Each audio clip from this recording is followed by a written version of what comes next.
Hey, Lindsay, do you have a lot on your plate today? I don't have a lot on my plate today, but in general, in these days, this year, I have a lot on my plate.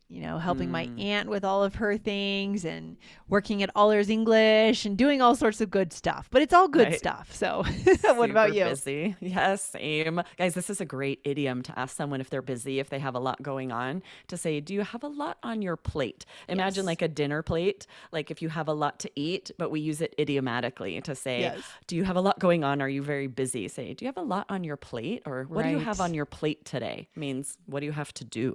Exactly. We got a question from one of our awesome listeners, Arlene, a new listener. I love to see new listeners, Aubrey. Yes, this is a great question. I'll go ahead and read it. I know this is a question that many of you listeners have, so I'm excited about this. She says, I originally came from the Philippines. I've been in the US for more than 15 years, but I'm still having an issue on when to use on, in, at, onto, and into. Can you please give examples? Thank you so much. Looking forward to listening to your podcast. I've received, I feel like, this question more than any other question from listeners like Oh. Arlene who have lived in the United States or in England for years and years and years, and prepositions are still tricky. Interesting. Yeah, it's like the pesky little prepositions, right? I think we learned the Hmm. word pesky a few months ago. They keep coming up, and we can't quite feel fluent unless we get these right. Right, Aubrey? Yes, exactly. And we really recently talked about time for these prepositions in Hmm. episode 1841. If you missed it, it was called in, on, or at.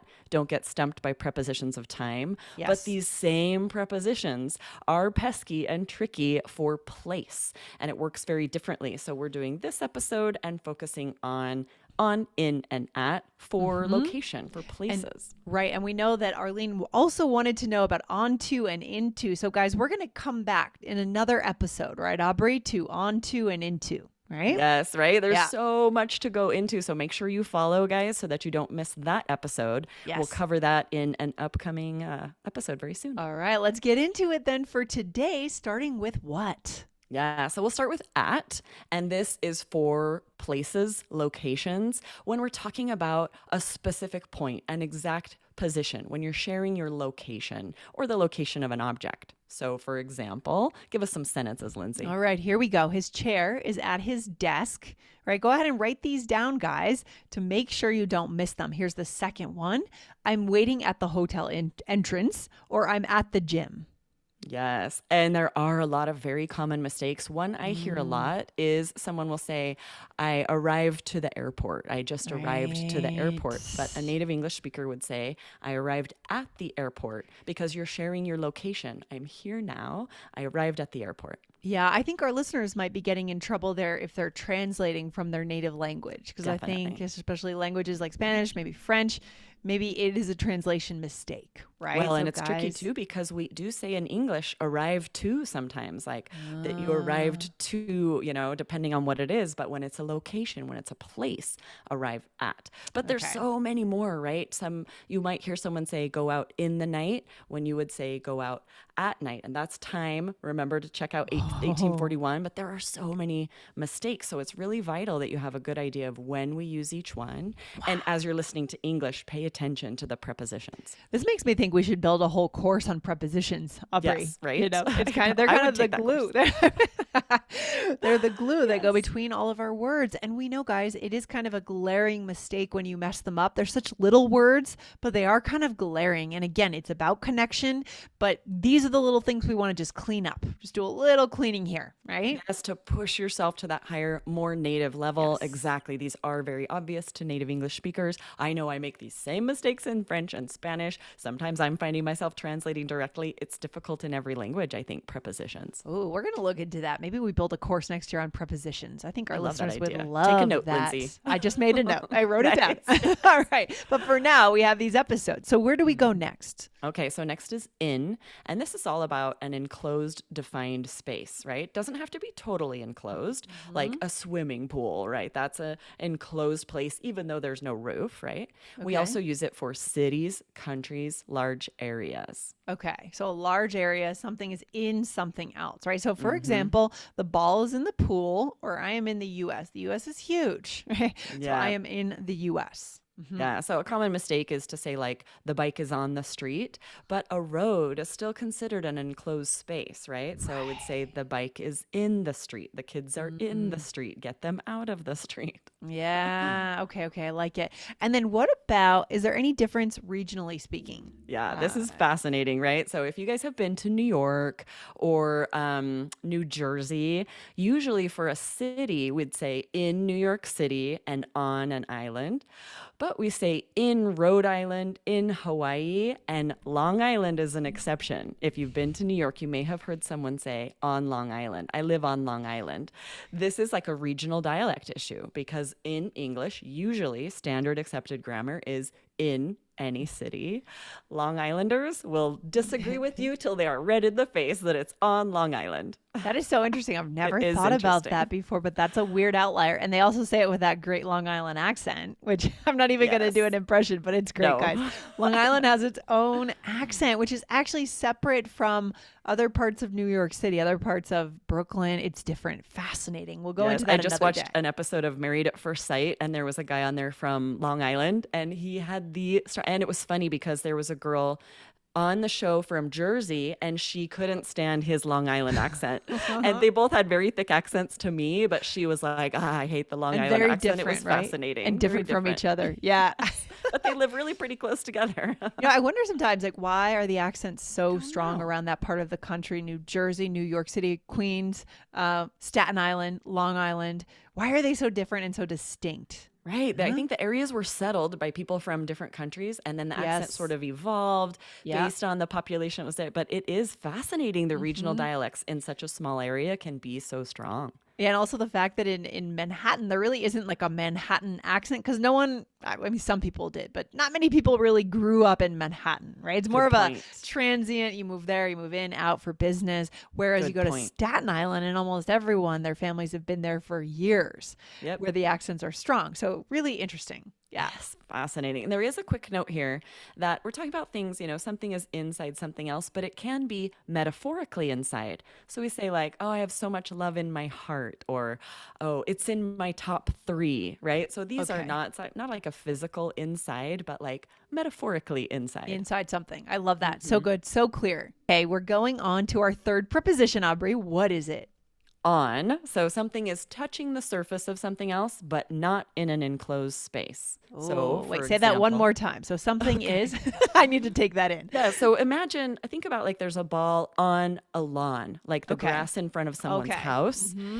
And this is a little tricky, Yeah. Be like the ball is on the grass Yep. if you're talking about the grass because this is like open grass, Yeah. but in the yard because now you're talking about the enclosed space of this person's yard. Okay. So that's fascinating where it can change depending on, are we talking about something, it's always something touching the surface of something else. Touching the but surface, is yeah. it considered an enclosed space or not, right? So give us some examples. Ooh, Let's see. okay. Yeah, let's get some examples for our listeners going. Here we go.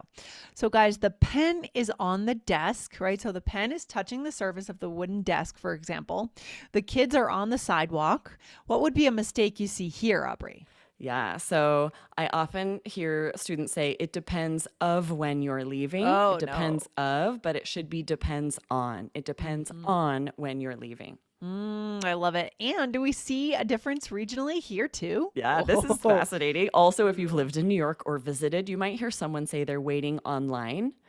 And New Jersey, they also say this. In standard American English, we usually say waiting in line. But do not argue with the New Yorker or correct them. They are going to get feisty. Did you make that mistake arguing with them when you were but there? I have witnessed people arguing, and they will not back down. To them, it is online. You gotta love New Yorkers. I think that's a theme coming out today is the New York regional dialect. It's so good. Yes. And I think you guys talked about this on one of the quizzes on our All Ears English Plus. I think I remember hearing that or something somewhere else on All Ears English. That came up on one of the quizzes. Guys, if you're not doing All Ears English Plus, the quizzes are so fun, and there's lots of bonus vocabulary that comes up, as well as just funny little tidbits and anecdotes. You don't want to miss those quizzes.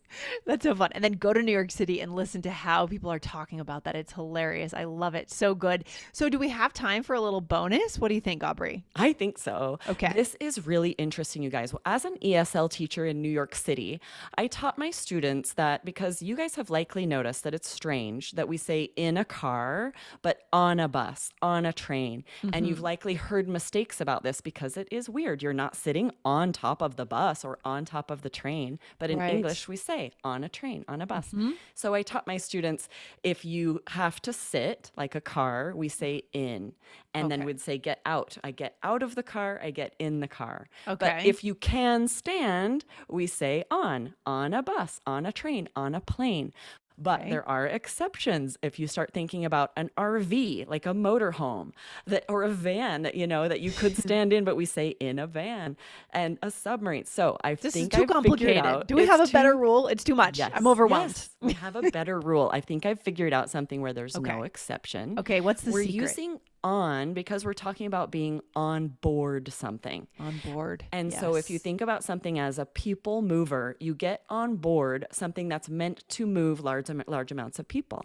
So we would say we're on a shuttle, on a ferry, on a the plane, on a subway. bus, on a train, on the subway, Uh-huh. because it's meant to transport large amounts of people. And everything else is in a submarine, because even though it's big and you can stand up, it's not meant to that's not the goal of it, to transport large amounts of people. On a Fascinating. cruise ship, it works because I think yep. about a car is not large amounts of people, No, just a right? few So that people. doesn't work. I love it. We should do another episode on that hack. That is a hack and a trick, and I love it. Let's write do it down. All right, Aubrey, should we show our listeners a role play? Yes, this is really fun. You and I are making plans to meet for a coffee, Lindsay. You want to start us Love out? coffee. All right. When are you free? What's on your schedule for today?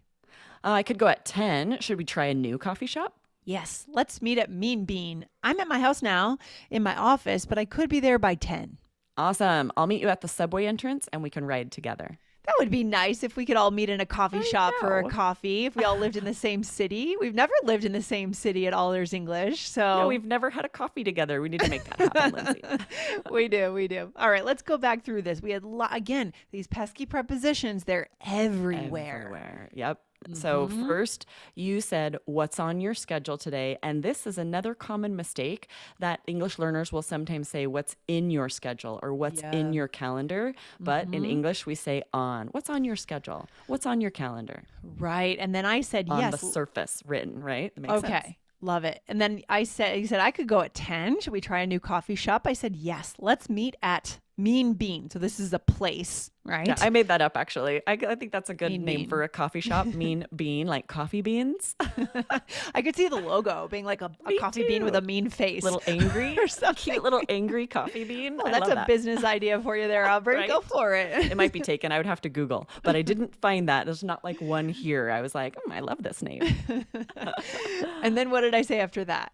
So then you said, I'm at my house in my office. And I think this is fascinating to think about location of your house, right? I'm at my house. But an office we think of as an enclosed space. So we say, I'm in my office. I'm in a certain room. I'm in my bedroom. Yes, so good, so good. And then finally you said, awesome, I'll meet you at the subway entrance and we can ride together. So again, using that at as a location, a direct place or Right? location. Your Yes. exact location, your exact point. Because like you said, we'd say on the subway, on the train, but we say at the subway entrance because it's a specific place, specific location.